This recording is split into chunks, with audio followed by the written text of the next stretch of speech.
오늘은 사도 바울 맥잡기 두 번째 시간을 진행하도록 하겠습니다. 오늘 이제 제목은 바울의 어린 시절 교육과 아버지의 영향, 이렇게 이제 잡았습니다.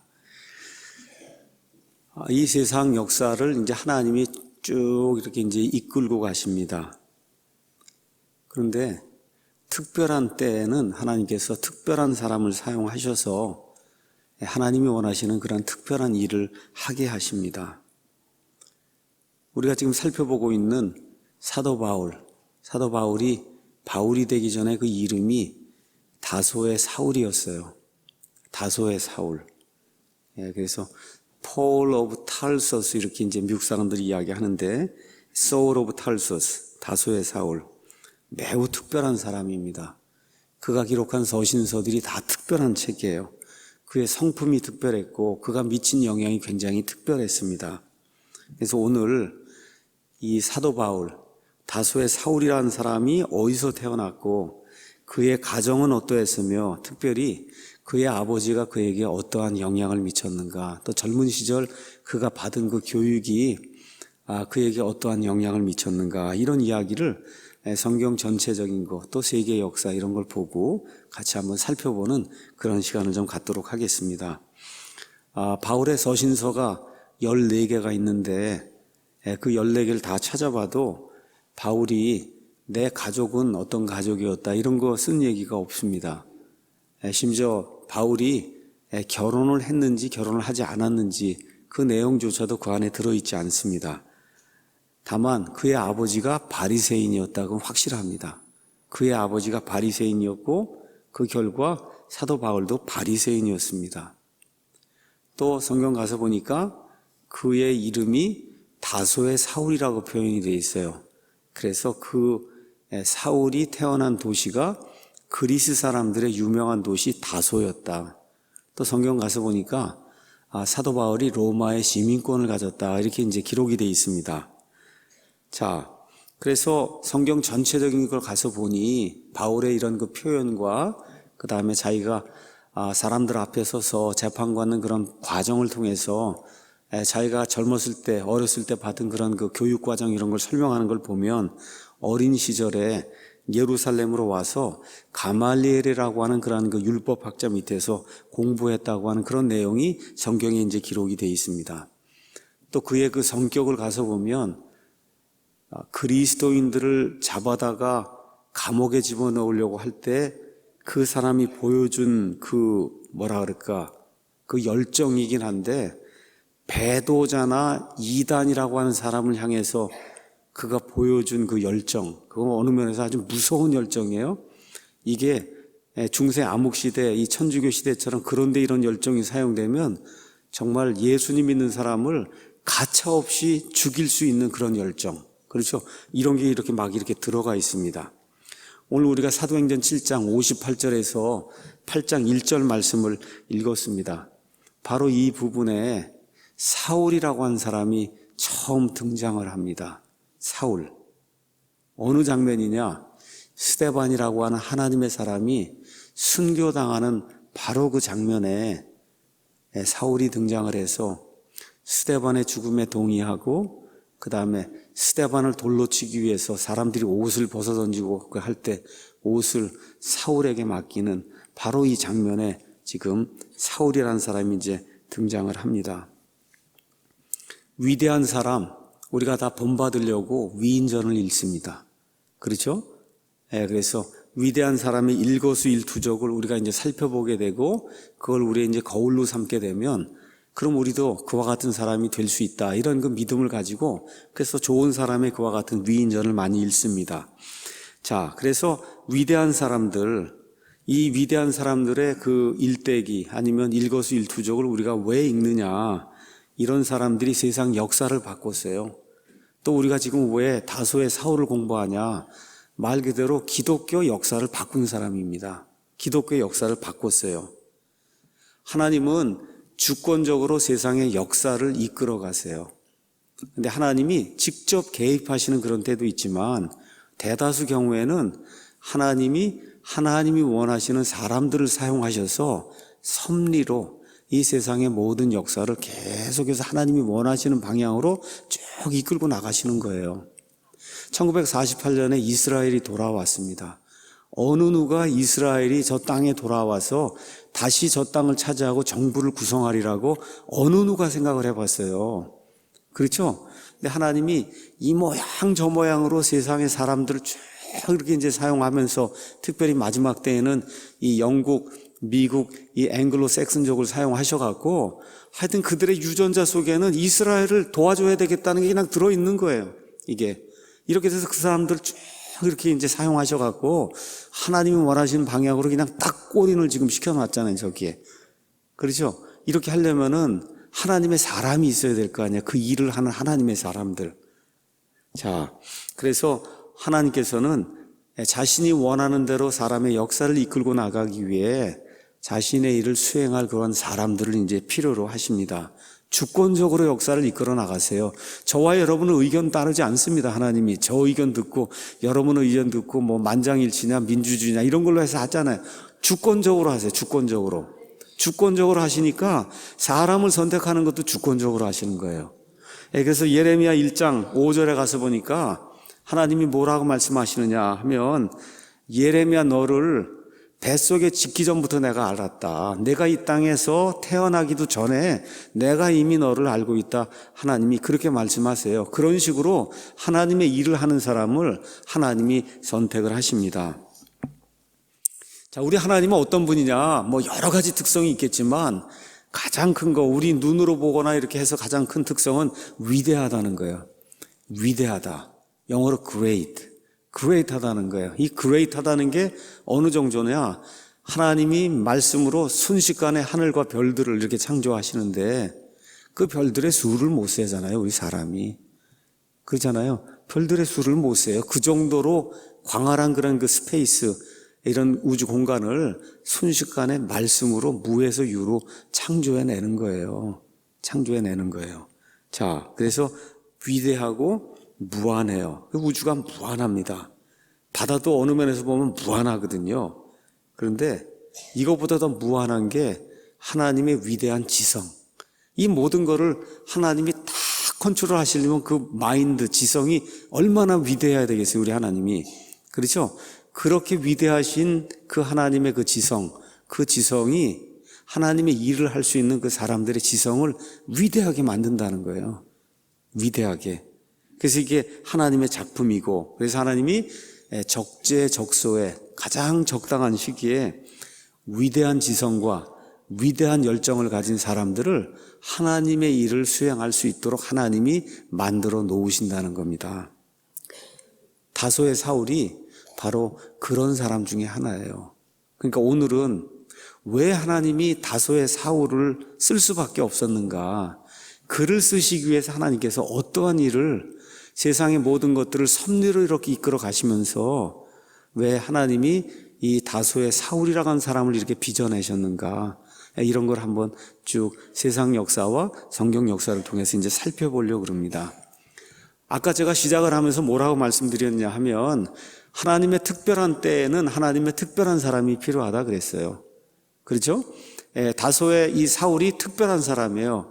왜 특별한 사람이 필요했냐? 특별한 때가 된 겁니다. 특별한 때가 온 거예요.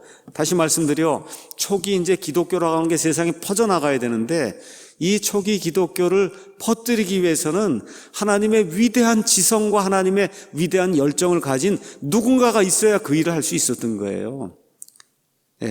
또 전 세상에 그 전까지는 이 하나님의 모든 것들이 지금 유대교라고 하는 그 틀 안에 이제 갇혀 있었는데 이게 온 세상 모든 창조물에게 가서 복음을 선포해야 된다고 우리 예수님이 말씀해 주셨기 때문에 온 세상 모든 창조물을 향해 나갈 수 있는 열정과 끈기와 근성과 그 다음에 이 지성을 갖춘 그런 사람이 이 특별한 시대에 이제 필요했던 겁니다. 기독교를 확산하기 위해서 또 기독교가 많은 박해를 당하고 할 때 기독교를 변호하기 위해서 사도 바울의 교리, 설명과 변호가 필요했던 거예요. 말씀드린 대로 2만 킬로 이상을 걸어 다니면서 그 하려니 건강한 사람이어야 될 거 아닙니까? 끈기의 사람이어야 될 거 아니에요? 그렇게 수없이 매를 맞고도 살아남았잖아요. 그렇죠? 이러한 사람이 필요했던 거예요. 그래서 선교 전도를 그저 여기 요 테두리 안에서 하는 게 아니라 그 당시 사람들이 알고 있던 그 로마 세계 거의 전역을 다니면서 말씀을 선포할 수 있는, 그러려면 뭐가 다 필요한 겁니다, 이게. 그렇죠. 이런 한 사람을 하나님이 바로 그 적당한 시기에 적재적소에 하나님이 딱 데려다 놨단 말이에요. 그 사람이 바로 다소의 사울이다. 기독교의 원리들을 개발해야 됩니다. 조직적으로 교리 체계를 확립해야 돼요. 그 이후에, 사도 바울 이후에 지금 2000년이 지났는데도 그가 가르치고 그가 이렇게 기록해 놓은 이 교리적인 체계가 성경으로 돼서 지금 우리에게까지 예수 그리스도의 그 말씀에 그 전체적인 내용이 무엇인가를 딱 이렇게 요약해서 우리에게 지금 알려주고 있는 거예요. 다른 식으로 이야기하면 베드로도 위대한 사람이에요. 사도 요한도 위대한 사람이에요. 그럼에도 불구하고 이 일엔 적합하지 않은 거예요. 그 사람들을 무시하는 게 아닙니다. 제가 훌륭한 하나님의 사람이지만 하나님이 그 특별한 시기에 온 세상 모든 사람에게 복음을 전달해야 될 그와 같은 그 특별한 시기에는 이 다소의 사울 외에는 그 일을 감당할 수 있는 사람이 없었던 겁니다. 그래서 어떻게 이런 일들이 가능했었는가? 오늘도 하나님의 섭리를 보는 거예요. 하나님의 섭리. 하나님이 인간의 모든 것들을 이렇게 역사하셔갖고 어떻게 이 다소의 사울이라는 사람을 빚어내는가. 이렇게 빚어지는 저와 우리 사랑침례교회 모든 성도가 되기를 간절히 원합니다.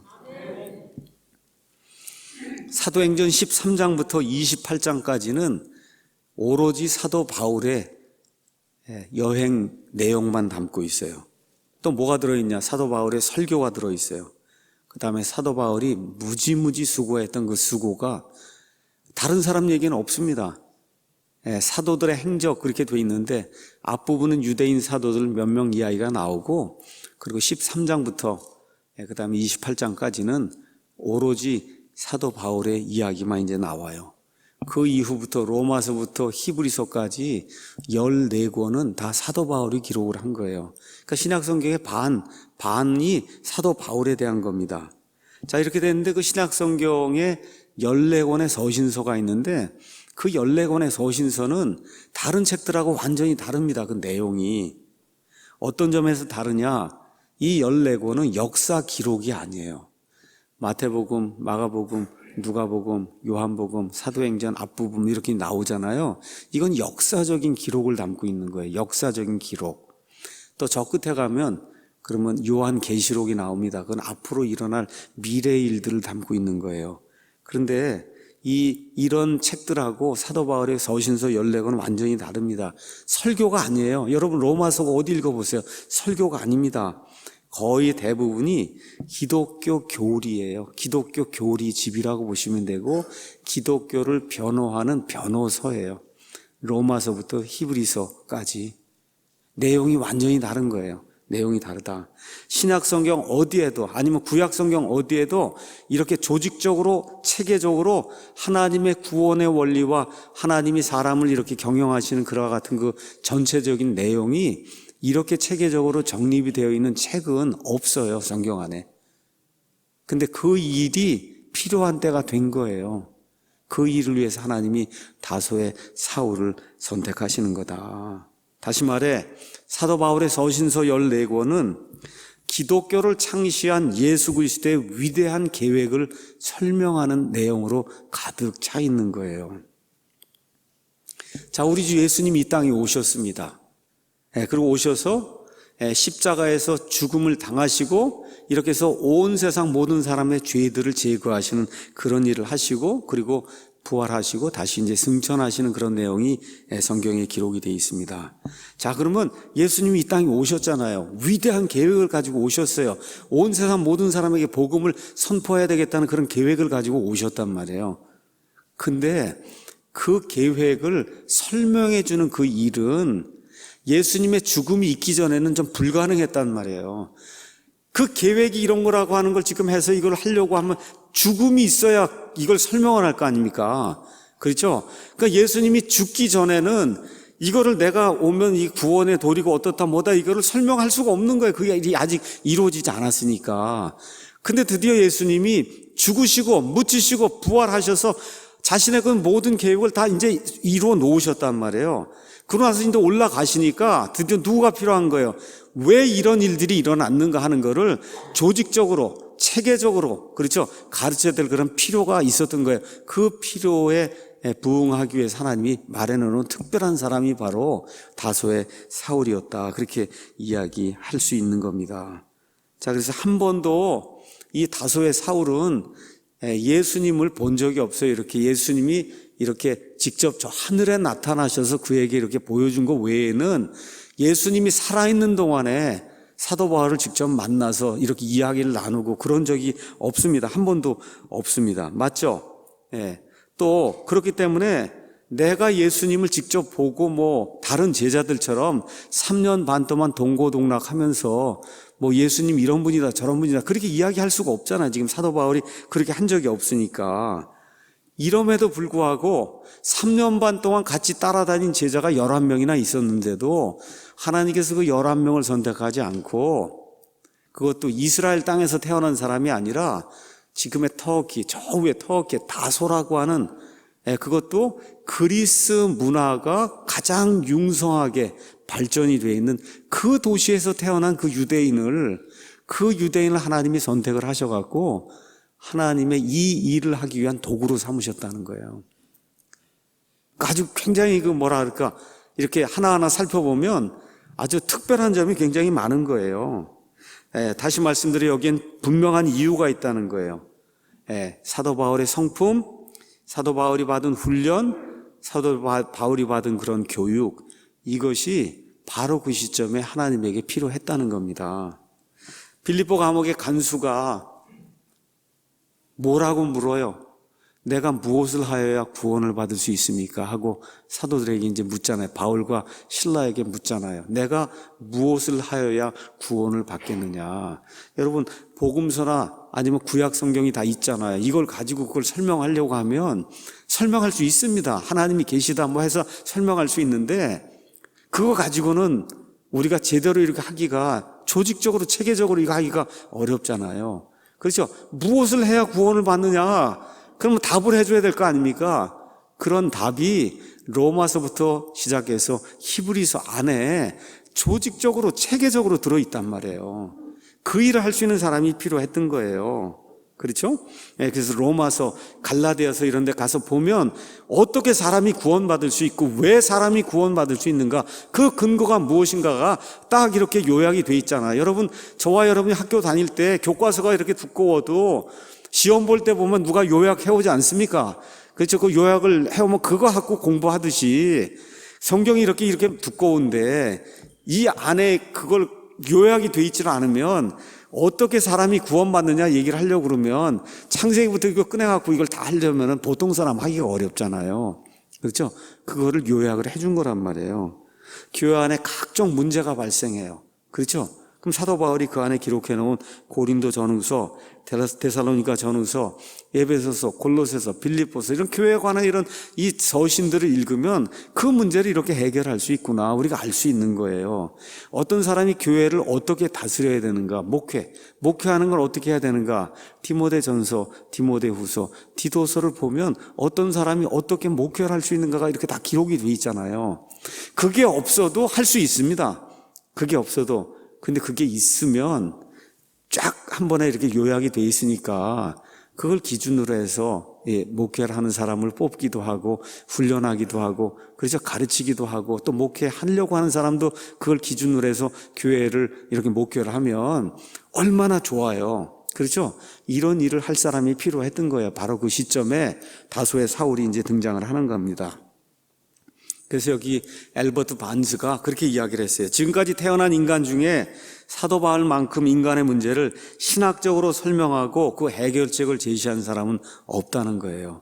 지금까지 수백억의 사람이 태어났는데 인간의 이 죄 문제, 인간이 구원받아야 한다는 거, 이거를 이렇게 신학적으로, 조직적으로, 체계적으로 그렇게 정리해서 준 사람이 있습니까? 없습니까? 없잖아요. 없다는 거예요. 또한 자기의 견해 아니면 의견 아니면 사상을 인간 세상의 사도 바울만큼 더 널리 확산시킨 사람이 아무도 없다는 거예요. 그래서 뭐라고 얘기했냐?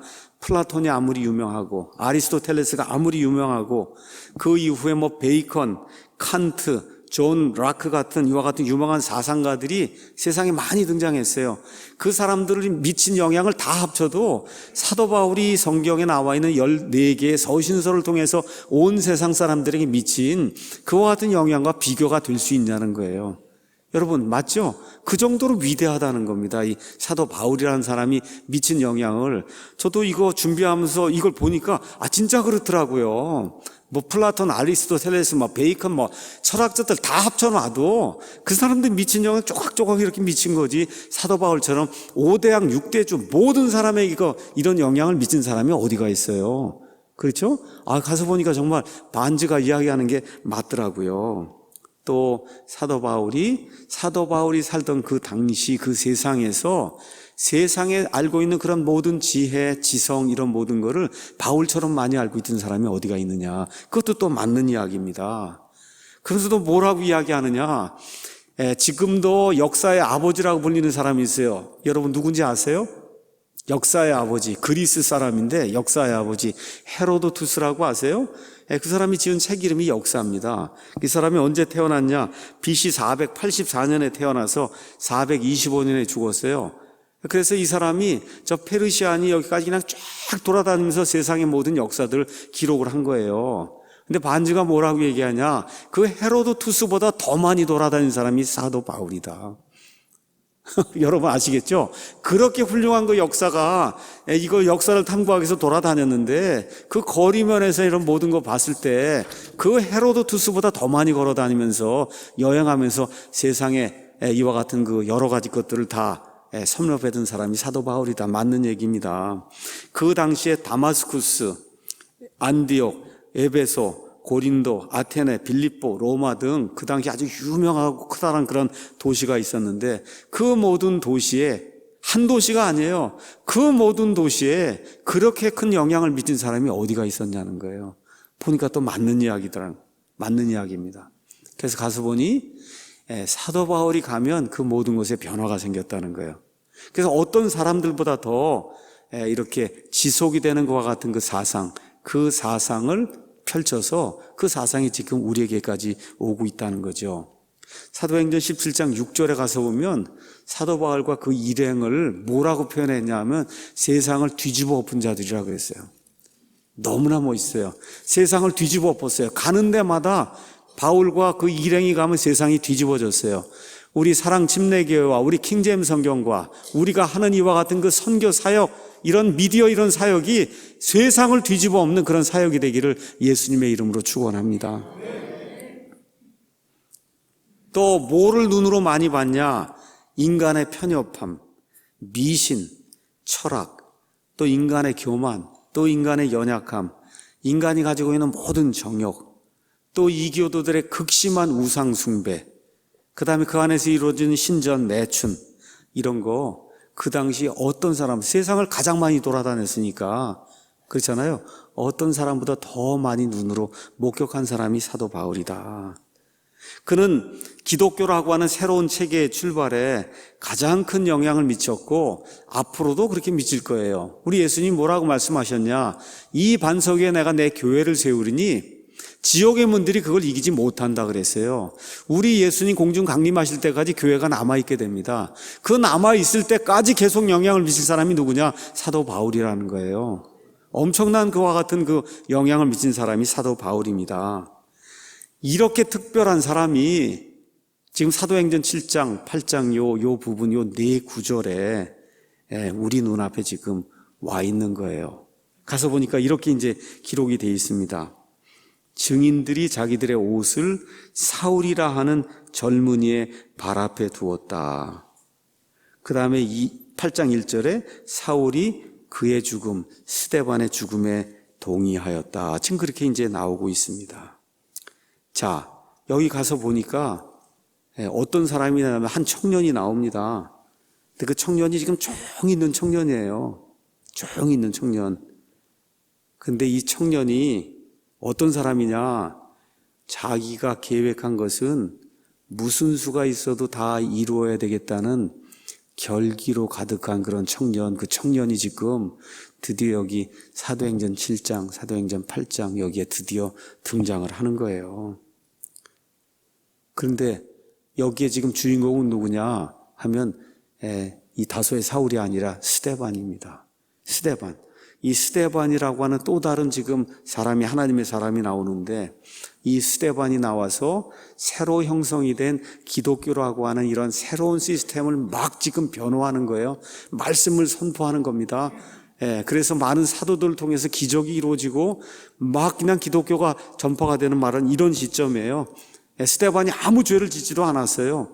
근데 사람들이 이 사람을 죽이려고 지금 모의를 하고 이런 가운데 이 스데반이 등장을 해서 구약시대의 대언자들이 성취되리라고 하는 그 말씀들을 계속해서 쭉 유대인들에게 이제 진술을 하는 거예요. 그 진술하고 결국 뭐라고 이야기하느냐? 너희 유대인들이 회개하고 돌이키고 예수 그리스도를 메시아로 받아들여야 된다 라고 말씀을 쭉 선포하는 유명한 그 설교가 거기 나와 있는 겁니다. 스데반은 자기가 보고 들은 것만을 이야기한 거예요. 이렇게 됐는데 이 장면에서 기독교 역사에 처음으로 순교자가 이제 등장을 하는 겁니다. 근데 바로 이 자리에 아이러니하게도, 그렇죠, 기독교에 가장 큰 영향을 미쳐야 될 그 다소의 사울이라고 한 사람이 이 스데반이 죽음을 당하는 바로 그 자리에 지금 등장해서 서 있는 거예요. 가서 보면 이유를 모릅니다, 우리도. 그냥 다소의 사울이 거기 있더라고만 기록이 돼 있지, 왜 있는지, 뭘 하고 있었는지 거기 아무 내용이 안 나와요. 그런데 스데반을 죽이는 데 가서 사울이 돌을 던지고 폭력을 행사하고 그런 거 하지 않았어요. 그냥 조용히 그 자리에 지금 있는 거예요. 돌 던지지 않았어요. 아무 말도 하지 않고 그냥 여기 8장 1절에 가서 보니까 스데반의 죽음에 그가 동의했더라. 지금 그렇게만 지금 성경이 기록이 되어 있습니다.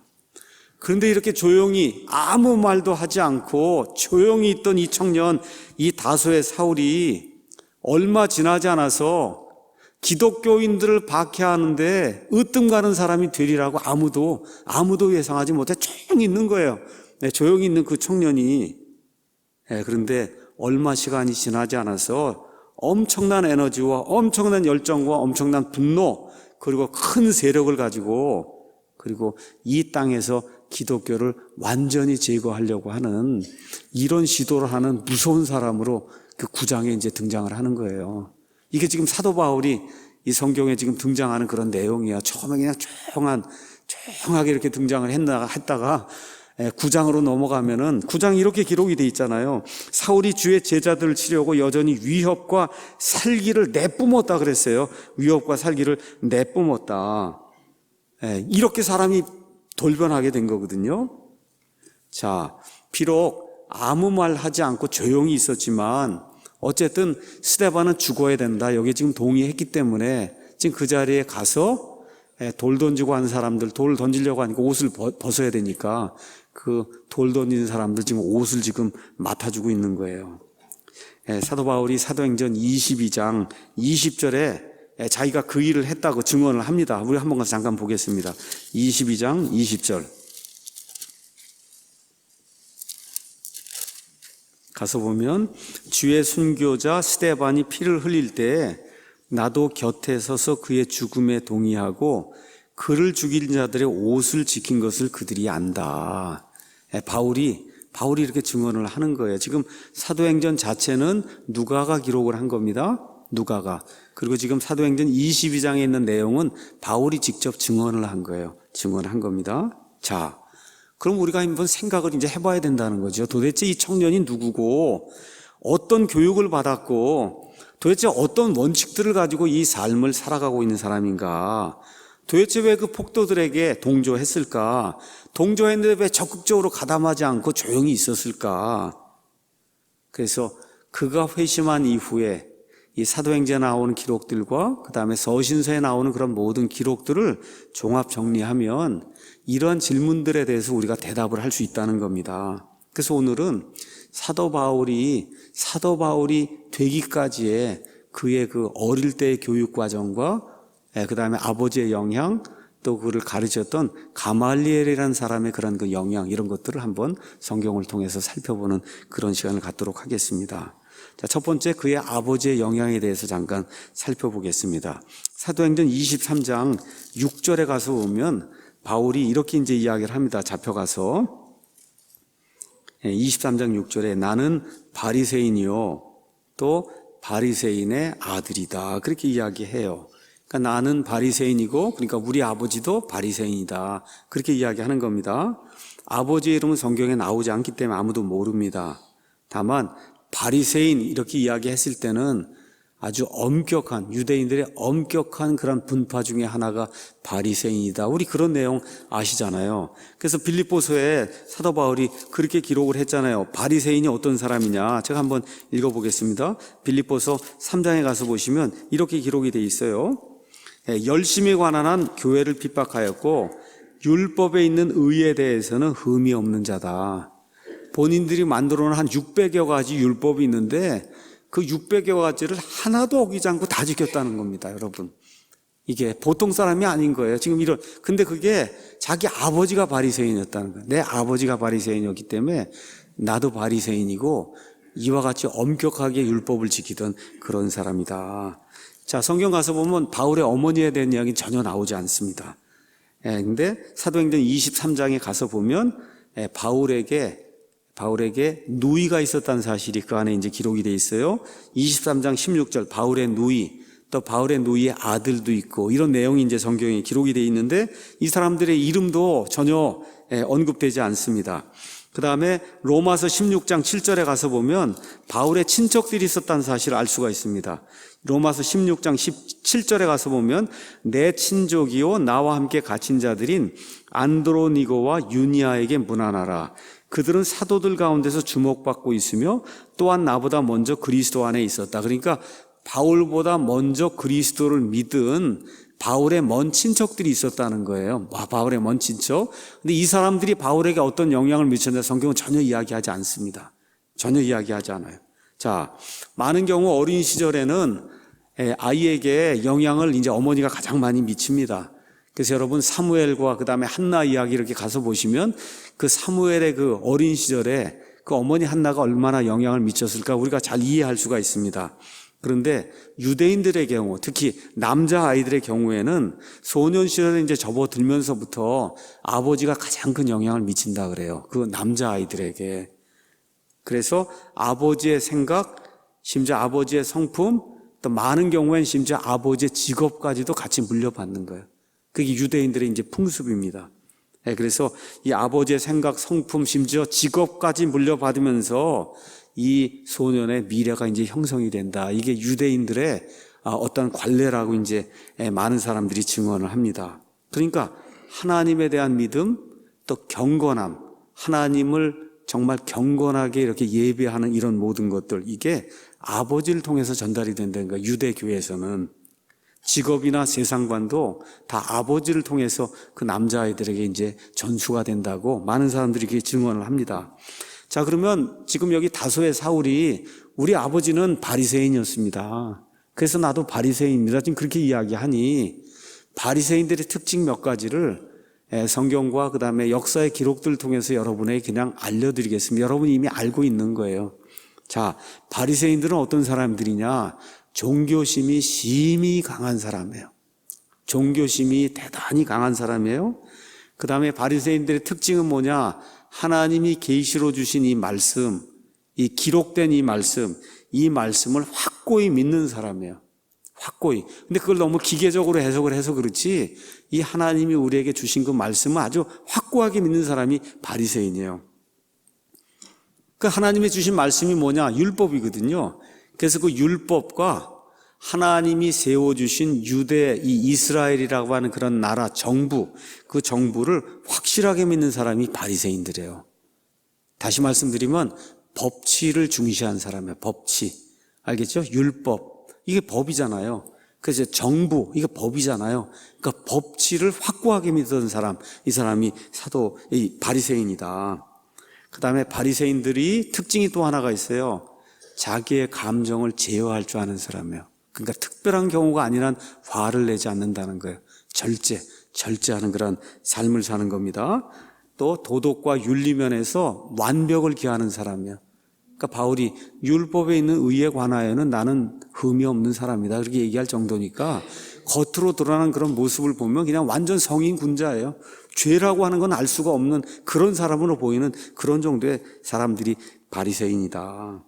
그 다음에 또 하나 특징이 뭐냐, 본인이 가지고 있는 그 신앙, 이거를 어떤 식으로든 열정적으로 다른 사람들에게 전달해야 되겠다, 이걸 가지고 있는 사람들이 바리새인입니다. 또 하나, 이런 가운데 너무 본인의 것에 대한 확신이 크다 보니까 자기 생각이나 자기들 조상들이 물려준 전통, 이것을 벗어날 수 없는 굉장히 편협된 이 사고 체제 안에 들어가 있는 사람이 바리새인이에요. 그러다 보니까 다른 사람의 의견은 전혀 받아줄 수가 없는 겁니다. 받아줄 수가 없어요. 그래서 결국은 어떻게 하냐, 자기 신앙을 지키기 위해서 남을 핍박하기도 하고 그 일을 하다가 죽는 것도 불사할 수 있는 이러한 이 사고 체계를 갖고 있는 사람들이 바리새인이에요. 근데 우리 아버지가 그런 사람이고 나도 그렇게 교육받아서 나도 그런 사람이다. 바울이 그렇게 이야기하는 겁니다. 내가 바리새인이라고 하는 건. 그러니까 다시 말씀드려, 스데반이 지금 죽임당하는 그 자리에 지금 다소의 사울이 나타났어요. 군중들은 그냥 요란하게 소리를 지르고 하는데 침착하게 있잖아요. 침착하게. 그렇죠? 이렇게 조용히 있으면서도 저거는 반드시 죽어야 돼. 그렇죠. 이건 내 믿음과 우리가 지금까지 지켜왔던 이런 거 전통과 이런 거에 비교하면 저건 반드시 죽여야 될 사람이야. 그래서 군중들이 하고 있으니까 나는 조용하게 침묵하며 조용히 내 자신을 제어하면서 이렇게 전형적인 그런 바리새인의 모습을 지금 회심하기 전에 지금 사울이 보여주고 있는 겁니다. 자, 아버지에게서도 어떤 영향을 받았냐? 그의 아버지는 로마 시민이었습니다. 그래서 사도행전 22장 28절 가서 보면 바울이 나는 나면서부터 자유한 자로 로마 시민이었다. 아버지가 시민이었기 때문에 나는 그냥 태어나면서부터 로마 시민이었다. 그렇게 이야기하는 거예요. 자, 그 당시에 로마 시민권은 두 가지 방법으로 획득할 수가 있어요. 하나는 돈을 많이 주고 사는 겁니다. 돈을 많이 주고 사거나 아니면 아버지에게서 물려받거나, 한 가지 또 다른 방법은 노예나 이런 사람이 전쟁터로 나가서 그래서 로마를 위해서 아주 혁혁한 공로를 세우면 그러면 황제나 누가 로마 시민권을 주는 거예요. 그러니까 이 세 가지 방법으로 로마 시민권을 이제 획득할 수 있었어요. 그런데 그 당시 시민권을 받았다 하면 그건 굉장히 명예로운 그런 일이었습니다. 기록에 따르면 로마 시 같은 경우 20에서 35%가 노예였다 그래요. 20에서 35%가 노예. 그러니까 노예가 없이는 이루어지지 않는, 모든 일을 할 수가 없는 그런 사회가 로마 제국 사회였는데, 이 사회에서 지금 바울은 로마의 시민권을 가지고 있었다. 이 로마의 시민권이 있으면 아무도 그냥 아무 때나 이렇게 감옥에 집어넣고 막 취조하고 그렇게 할 수가 없는 거예요. 위기를 당할 때 구해줄 수 있는 그런 특권이 바로 로마 시민권이었어요. 말 그대로 로마 제국에 어디든지 갈 수 있는 그런 특권, 아무나 못 갔습니다. 어디든지 갈 수 있는 특권, 그게 로마 시민권이었어요. 그래서 결국 이 로마 시민권의 이 특혜를 사용해서 바울이 많은 경우 위기에서 벗어나기도 하고, 그리고는 결국 어떻게 돼요?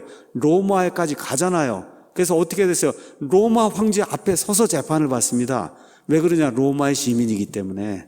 그렇죠? 자, 그럼 한번 생각해 보세요. 사도 베드로나 사도 요한이나 아무리 능력이 있어도 지금 유대라고 하는 그런 그 식민지, 그 속주의 하나의 조그만 그 백성이 지나지 않는데 갈 수가 없는 거예요. 복음 선포 지금 해서 새로운 시대가 열리면서 온 세상까지 복음이 확산돼야 되는데 그 일을 하려면 갈 수 있는 사람이 가야 될 거 아닙니까? 그렇죠? 그러니까 사도 바울처럼 로마의 시민권이 없는 사람은 모든 일이 제한이 될 수밖에 없는 그런 사회였단 말이에요. 그래서 하나님이 그에게 로마 시민권이 있는 그런 가정에 태어나는 그러한 그 특혜를 이제 주게 된 겁니다. 자, 그가 태어난 도시 다소에 대해서 알아보겠습니다. 다소, 한번 지도를 한번 보도록 하겠습니다. 지도 나오죠? 지도 나와요? 예, 지도 이제 가서 보시면 그러면 여기 로마 제국 이렇게 이제 나옵니다. 여기 지도에 이 부분이 지중해입니다. 지중해. 이제 이렇게 보시고, 이 밑에가 아프리카예요. 아프리카. 그 다음에 이쪽에 이제 가서 보시면 우리가 지금 팔레스타인이라고 하는 예루살렘이 있고, 그 다음에 그 위에 가면 시리아가 있어요. 그 시리아에 다마스쿠스 보이시죠? 여기. 다마스쿠스, 여기가 예루살렘, 이렇게 이제 돼 있습니다.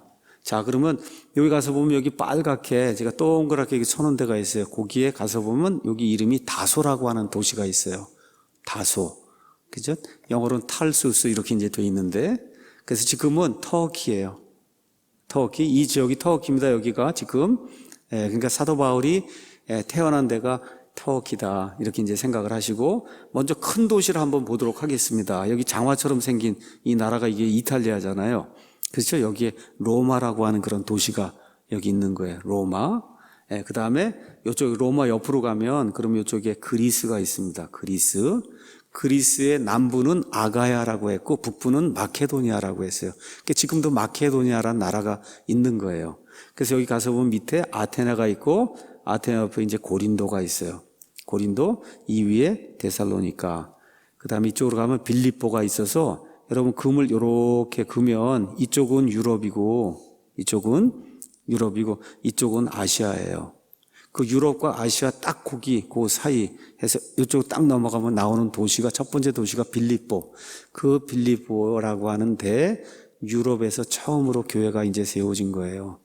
자, 이렇게 돼 있고 여기 이 당시에 가장 큰 도시 몇 개를 소개하면 가장 큰 도시는 로마입니다.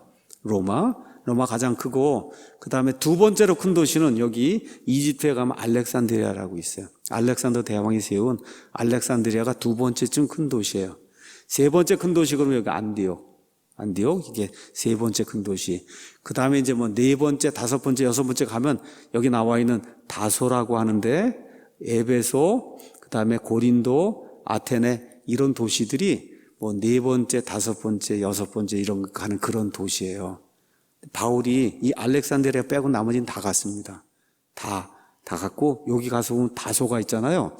그러면 이 동쪽에서 서쪽으로 사람들이 왕래하면서 무역을 해야 되잖아요. 그렇죠. 그 무역로에 딱 놓여 있는 거예요, 다소가. 그러다 보니까 이 문화가 발전하고 사람들이 많은 문물을 가져오고 그 다음에 여기 지중해에서 한 20km 정도 위쪽으로 이제 들어가 있습니다. 여기 다소가. 그래서 다소는 뜻이 기쁨이란 뜻을 가지고 있어요. 다소라고 하는 그런 말의 뜻은 기쁨. 그래서 여기 가서 보면 길리기아가 나오네요. 길리기아라고 하는 주가 있습니다. 주. 그 주의 수도예요. 그러니까 우리나라로 얘기하면 그냥 경기도 뭐 이런 것처럼 이렇게 도라고 생각하셔도 되고 미국식으로 얘기하면 여러분 미국에 뭐 메릴랜드 주도 있고 주가 있잖아요. 그런 그 주, 길리기아라고 하는 그 주의 수도가 다소였습니다. 사도 바울의 고향이에요. 지중해에서 내륙으로 한 20km 정도 안으로 들어가 있습니다. 길리기아 그 지역이 아주 평원인데 굉장히 비옥해갖고 농산물, 그 다음에 목재가 풍부하고 염소 털로 된 그런 모직물, 천막 제조로 유명했어요. 그러니까 다소는 천막을 제조하는 것으로 그 당시에 다 유명했던 거예요. 거기 천막 제조하는 사람들 중에 한 사람이 사도 바울의 아버지예요. 그 아버지가 바울에게 그걸 가르쳐 준 거예요. 이렇게 해서 바울이 천막을 제조하는 그와 같은 직업을 이제 갖게 된 겁니다. 자, BC 850년경부터 아시리아, 그 다음에 페르시아 제국의 지배를 받다가 로마 시대가 되면서 로마의 이제 식민지 속주가 이제 됐습니다. 그래서 동서양 문화가 이렇게 교차하고 이런 지리적 이전 때문에 많은 사람들이 오가니까 철학, 그렇죠. 학문이 발달했고 유명한 그런 대학도 있었고 그 당시 세계에서 가장 큰 도서관은 여기 알렉산드리아에 있었습니다. 알렉산드리아. 그 알렉산드리아 도서관에 버금간다고 하는 그런 도서관이 어디에 있었냐? 여기 다소에 있었어요. 그러니까 좋은 대학도 있고 그렇죠. 이런 커다란 도서관도 있고 그러니까 말 그대로 교육의 도시예요. 많은 사람들이 아이들을 낳으면 교육을 잘 시켜야 되겠다 이렇게 생각하고 아마 한국 사람들이 아마 좋아하는 그런 스타일, 그러나 교육에 아주 열정이 많으니까 유대인들도 그런 도시가 다소였습니다. 좋은 학교들이 있었고 유명한 학자들이 나왔고 스트라보라고 하는 그런 사람은 그 당시 다소는 어느 정도의 도시냐, 아테네, 알렉산드리아 같은 위대한 도시였다. 지금은 완전히 폐허가 되고 그래서 지금은 아주 조그만 이렇게 조그만 그런 도시로 남아있고 사람이 많이 살지 않지만 대다수 옛날에 그런 도시들이 다 그렇습니다. 에베소 같은 경우도 다 지진하고 없어져서 이제는 없어요. 저렇게 그렇게 크던 도시가. 그런 데가 많거든요. 다소는 살아는 남았지만 지금 이 시간엔 그렇게 크지 않은 도시입니다. 하지만 과거에 사도 바울 당시에는 세계에서만 한 10대 도시 정도 안에 들 정도로 그렇게 이게 문물이 이렇게 발달하고 문화가 발달하고 교육이 발달한 그런 도시예요. 물론 그리스 도시죠. 이런 도시에서 사도 바울이 이제 태어나게 된 겁니다. 자, 이런 그 학문의 도시, 교육의 도시에서 유대인 소년이 이제 태어난 거예요. 유대인 소년이. 당연히 유대인 소년으로 태어났으니까 유대 교육을 철저히 받았을 겁니다. 그런데 동시에 밖에 나가면 다 누가 있어요? 옆에 친구들은 다 그리스 말 하는 애들이 있었을 거 아니에요. 그렇죠? 이렇게 하니까 철저하게 유대 교육을 받고 밖에 나가서 이렇게 생활하고 직업을 갖고 뭐 이렇게 장사하려면 서로 주고받고 매매하고 다 그러려면 다 그리스 말을 하고 그리스 문화와 이런 모든 걸 알아야 그래야 뭐 장사도 갈 수 있을 테니까 그리스 최고의 그런 어떤 그 문화 도시에 살면서 유대교 교육까지 받은 그런 사람이에요. 그래서 아버지를 통해서 유대 교육, 유대 직업을 배웠고 그리스 학문의 도시에서는 그리스 철학, 그리스 말, 그리스 문화 이런 걸 배운 거예요. 이렇게 하다 보니까 바울은 유대인이지만 가는 모든 도시가 다 그리스 도시잖아요. 뭐 로마 제국의 도시들이지만 모든 문화가 그리스 말, 가는 데마다 쓰는 말이 다 뭐예요? 그리스 말이잖아요. 그러니까 그 그리스 말에 아주 정통했기 때문에 심지어 그리스 사람들의 시인의 시도 읊어가면서 그렇죠? 사도행전 17장 디도서 1장 이런 데 가서 보면 그 당시 유명했던 그 그리스 사람들의 시까지 같이 읊어가면서 하나님의 교리를 전달할 수 있는 그런 사람이 됐던 거예요. 그러니까 베드로나 요한과 같은 유대 땅에서 태어나서 그런 거 할지 못할 사람은 할 수 없는 그런 일, 그 일을 위해서 하나님이 다소라고 하는 그런 도시에 태어난 이 유대인, 이 사울이라고 하는 사람을 들어 쓸 수밖에 없었다는 겁니다. 그래서 유대인 교육의 이제 특징을 이제 가서 보면 할례를 주고 일단 할례를 줘야 되잖아요. 그 다음에 율법과 직업을 가르치는 거, 이게 유대인 교육의 가장 큰 특징이에요. 그래서 직업을 가르치지 않는 아버지는 도둑이 되라고 가르치는 거하고 똑같다, 이 정도로 생각했다는 거예요. 그러니까 아이가 태어나서 일정 나이가 되면 반드시 직업, 그거 안 가르치면 도둑이 되라는 거하고 똑같다, 이렇게 해서 아이들을 교육을 시켰다는 겁니다. 자, 이렇게 아버지 교육 받고 그리스 모든 거 다 이렇게 문화하고 말하고 이런 거 다 하고 이렇게 하는데 나중에 여러분 로마서부터 히브리서까지 사도 바울이 서신 써서 보내잖아요. 뭘로 기록이 됐어요? 다 그리스 말로 기록이 됐잖아요. 그렇죠? 그러니까 그리스 말을 아는 그런 모든 사람들을 위해서, 그 당시 세상이 그리스 말을 사용하는 세상이기 때문에 이런 사람이 있어야만 하나님의 특별한 일을 감당할 수 있는 그런 시기가 왔을 때 하나님이 다소의 사울을 이제 쓰게 됐다는 겁니다. 자, 그래서 평생 직업, 아까 다소에는 천막 만드는 게 유명했다 그랬잖아요. 아버지가 그 일을 해서 돈을 많이 번 것 같아요. 아들도 그 일을 시켜서. 그래서 사도행전 19장, 18장 가서 보니까 그의 직업이 천막 만드는 거였다 해서 가는 데마다 천막을 만드는 그런 일을 한 거예요. 천막을 어떻게 만드느냐, 가죽으로 만든단 말이에요. 가죽으로 만들면 자를 대고 쫙쫙 이렇게 직각으로 쫙쫙 이렇게 거야 된단 말이에요. 그래서 잘라야 되잖아요. 이런 것들도 예를 들어 이거 한번 보세요. 디모데후서 2장 15절 가서 보면 너는 진리의 말씀을 바르게 나누어 너 자신을 하나님께 인정받은 자로 부끄러울 것이 없는 일꾼으로 나타내도록 연구하라. 이게 바르게 나누어 rightly divide 하라는 거예요. rightly divide 한다는 게 이 자나 이런 걸 가지고 자를 쫙 똑바로 이렇게 나누는 거잖아요. 이게 직업이 이제 그런 직업이니까 이런 말이 나오는 거예요. 성경 말씀, 진리의 말씀은 쫙 이렇게 해서 신구약 딱 나누고 이런 일을 이 사람 하는 일이 그런 일이니까 그걸 이렇게 표현한 거예요. 이렇게 바르게 쫙 이렇게 나눠갖고 나눌 걸 나누고 붙일 걸 붙이고 이런 일을 하는 게 이게 이 천막 만드는 사람이 하는 일이니까 자기 직업을 가지고 이렇게 이런 것도 이렇게 표현이 되는 겁니다. 이게. 자, 이렇게 해서 바울이 이제 아버지의 영향받고 그다음 다소라고 하는 그런 도시의 영향을 받고 마지막으로 그에게 이제 영향을 미친 게 가말리엘이라는 사람입니다.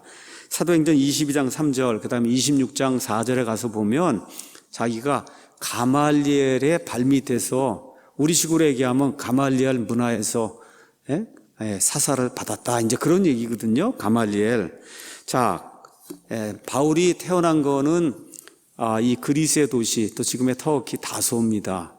근데 그 아버지가 굉장히 열정이 있었던 것 같아요. 또 아이를 보니까 아이가 굉장히 보니까 아주 스마트했던 거예요.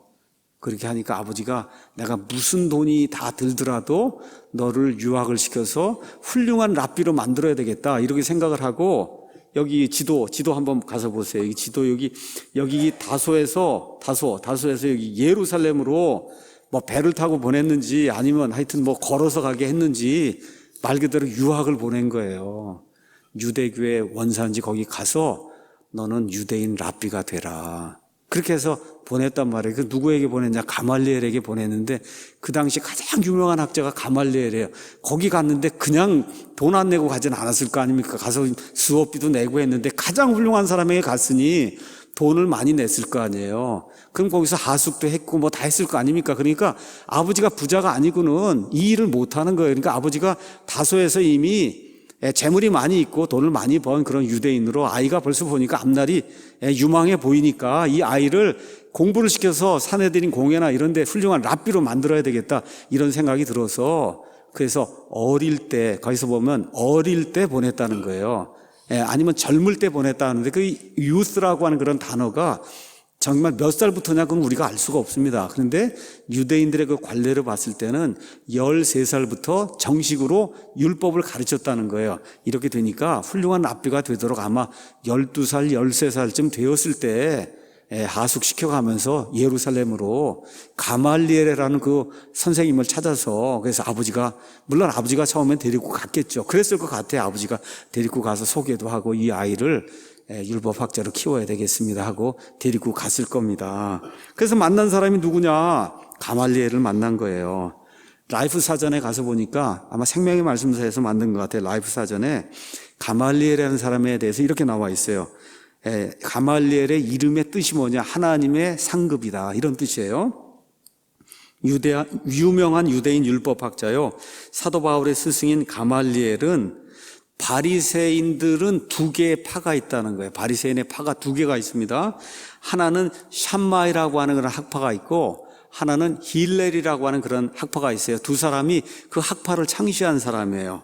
이 샴마이라고 하는 사람은 율법 해석을 문자 그대로 그냥 엄격하게 한 그런 해석 체계를 따른 그런 학파는 샴마이 학파고, 힐렐이라고 하는 사람이 세운 학파가 있어요. 그 힐렐의 손자가 가말리엘이에요.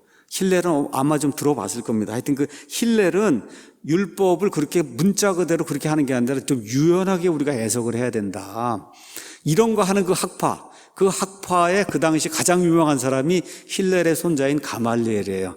그 가말리엘의 발밑에 들어가서 그래서 그의 문화생이 돼서 율법을 배운 거예요. 그래서 가말리엘이라는 사람이 그 당시 최고의 랍비, 그래서 국민들 가운데 명성 있는 그런 사람으로 존경을 받는 그런 사람이에요. 그래서 기독교 초기 유대인들에게 박해가 굉장히 심할 때 교회에 대해서 정말 올바른 그런 말을 해서, 그래서 기독교회를 어느 면에서 위기에서 구출해 준 그런 역할을 한 사람이 가말리엘입니다. 여러분, 사도행전 5장에 가서 보면 가말리엘이 나옵니다. 사도행전 5장에는 사도들이 예수님의 복음을 열심히 선포하다가 아시는 것처럼 사내들인 공회에서 이대로 두면 모든 사람들이 다 거기 넘어갈 것 같으니까 이 사람들 잡아다가 죽여야 되겠다. 그래서 감옥에 지금 잡아놓고 죽이려고 하는 그런 시점에 누가 등장을 하냐? 가말리엘이 등장을 하는 거예요. 가말리엘이. 그래서 아주 논리적으로 지성적으로 이야기를 합니다. 과거에도 이런 악한 자들이 있었는데 그냥 내버려 두니까 다 없어지지 않았느냐. 그러니까 그냥 우리가 내버려 두면 이게 하나님에게서 온 거면 하나님의 일을 우리가 방해하면 안 되는 거고, 하나님에게서 오지 않은 거면 그냥 자연히 없어질 테니 그대로 두는 게 현명하지 않느냐, 이렇게 얘기를 해서 베드로하고 사도들 죽이는 거를 사내들이 하지 못하도록 이렇게 만들어준 그 장본인이 가말리엘이에요. 그 가말리엘이 그 얘기하는 걸 가만히 들어보면 아주 이성적이고 논리적이고 차분한 그런 성격의 사람이라는 걸 우리가 성경을 통해 알 수 있는 거예요. 그러한 성품을 누구에게, 이 바울이 가말리엘에서 배운 거예요. 논리적이고 합리적으로 이런 일을 해결해야 되겠다. 그래서 이 가말리엘이라는 사람이 바리새인이었지만 진실의 편에 서려고 했고 정의의 편에 서려고 그냥 율법으로 해서 그냥 막 밀어붙이는 그런 사람이 아니었어요. 그래서 5장 34절에 가서 보면 백성들 가운데 존경을 받았다 그랬어요. 바리새인들이 많은 경우 그 백성들의 원망의 대상이었거든요. 그런데 바리새인들 가운데 존경을 받았다 그랬어요. 그러니까 바리새인으로 유명한 사람, 우리 두 사람, 누구? 니고데모, 그 다음에 아리마대 요셉, 이런 사람도 아마 바리새인. 니고데모 확실하고 아리마대 요셉은 정확하게 모르겠지만 아마 바리새인일 겁니다. 이런 사람들, 이런 부류의 사람이 가말리엘인 것 같습니다. 또한 이 역사적 그런 기록에 따르면 그리스 학문에도 정통했다는 거예요. 근데 많은 유대인 학자들이 이런 거 갖다 버려야 된다 그러고 유대교 이것만 해야 된다고 했는데 유연했다 그랬잖아요. 유연하게. 그렇죠. 유연하게 해서 모든 거를 하려고 하니까 그리스 학문에도 정통을 하고, 그래서 율법의 권위를 가지고 정의롭게 일들을 판단하는 그러한 일을 한 사람이 가말리엘인데, 그 가말리엘의 발밑에 들어가서 그가 가말리엘의 모든 것들을 배웠다고 지금 성경이 우리에게 이야기하고 있는 겁니다. 이제 결론의 말씀 드리겠습니다. 자, 아버지의 영향, 그가 태어난 도시 다소의 영향, 그 다음에 지금 가말리엘의 영향, 이런 걸 받아서 사도 바울이라는 사람이 형성이 된 거예요. 그렇죠? 사도 바울이라는 사람이 형성이 된 거예요. 종교적인 열심, 이건 뭐 말도 못합니다. 하늘을 찔러요. 바리새인이니까. 그렇죠? 바리새인 중에 최고의 학자 가말리엘에게서 사사를 받았는데 뭐 종교적인 열심에 관한 한 그건 뭐 비교할 사람이 없는 거죠. 그러니까 당연히 우리 유대인들의 종교를 반대한 것으로 보이는 이 기독교인들, 그저 그 중에 대표로 지금 나오고 있는 스데반 죽이는 거에는 동의할 수밖에 없는 거예요. 죽여야 된다. 그렇죠? 그러면서도 바리새인의 특징이 뭐예요? 우리는 일반 군중처럼 그냥 막 그렇게 안 한다는 거죠. 자존심이 탁 이렇게 있어가지고, 그렇죠? 동의는 하지만 니들이 가서 돌 던지고 하고 난 가만히 이렇게 쭉 이렇게 보는, 그렇죠? 이렇게 그런 모습이 그 안에 기록이 돼 있잖아요. 그리고 자존심이 있어요. 그런데 자존심이 이게 풀려나서 그래서 자기 종교가 내가 하는 일을 승인한다고 하는 그게 생기면 그때는 어떻게 해요? 죽음도 불사하고 가서 상대방, 저 핍박자들 뭐 하는 그런 사람들을 잡아 죽이려고 하는, 말 그대로 분노가 화산처럼 이렇게 타오를 수 있는 그러한 성품의 소유자, 이게 지금 사도 바울이에요. 그렇게 하다 보니까 아까 9장 1절에 나온 것처럼 살기를 내뿜었다 그래서 살기. 여러분, 이게 하나님을 섬긴다 그런데 살기가 나오면 되겠어요? 그렇잖아요. 그런데 아주 확신에 찬 거야. 확신에 내가 하는 일은 100% 옳다고 하는 확신에 차다 보니까 이건 하나님이 하라고 하는 그런 일이다, 이렇게 하다 보니까 아주 확신에 차서 하나님을 믿고 예수를 믿는 그리스도인들을 죽이려고 하는, 이게 나타나니까 자제할 수도 있지만 하나님의 말씀이 확실히 이 일을 하라고 하면 그때는 물불 안 가리고 사냥개처럼 가서 사람을 물로 죽이는 이런 일을 할 수 있는 사람인데, 어느 정도까지야 하느냐? 외국에까지 가서 믿는 사람들을 데리고 왔잖아요. 하나님이 그걸 쓰신 거예요. 외국에까지 가서 하잖아요. 사도 바울이 외국에까지 가서 믿는 사람들을 잡아다가 죽이는 그 일을 바울이 하는 그러한 심성의 소유자잖아요. 이런 사람이니까 2만 킬로미터를 돌아다니면서도 내가 확신하는 그 일을 하라고 하면 하나님 제가 하겠습니다 하고 그러고 가서 사냥개처럼 복음을 가져다 가서 던져주고 하는 그런 일을 하는 그런 소유자라는 거예요. 그러니까 이 한 사람의 그 인격, 성품, 이런 받아온 그런 교육이 이 한 사람을 이렇게 빚어내는 이거에 이 일이 하나님의 섭리 가운데, 그렇죠?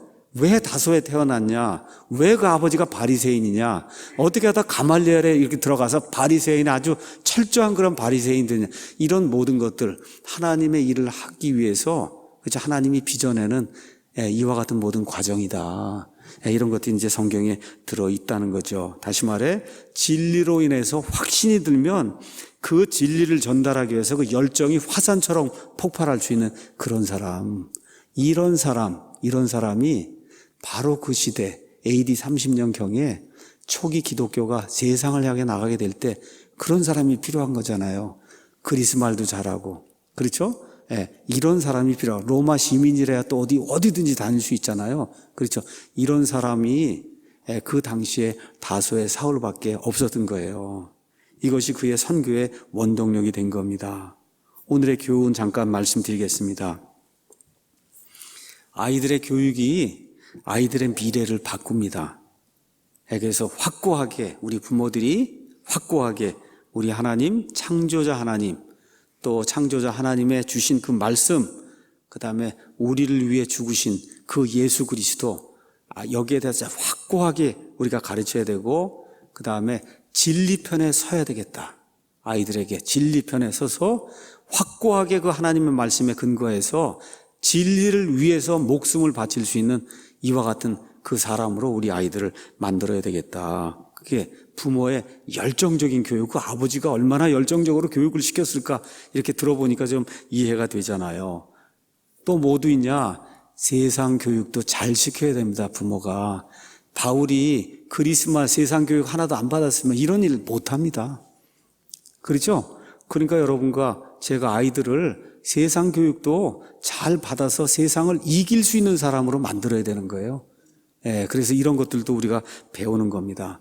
그래서 이러한 모든 것들을 하나님이 미리미리 보시고 다 계획하셔서 바로 이 시점에 다소의 그 많은 사람들 가운데 다소의 그 사울 요걸 하나를 이렇게 빼내셔갖고 그래서 앞으로 30년이고 그죠, 온 세상을 바꿔놓을 그런 사람으로 세우시는 거, 이걸 좀 보시고 우리도 그런 사람으로 어찌됐든 크든 작든 그 일을 위해서 선택받았다는 거, 하나님의 섭리 가운데 이루어졌다는 거 감사하고 사시는 우리 모두가 되기를 예수님의 이름으로 축원합니다. 마치겠습니다.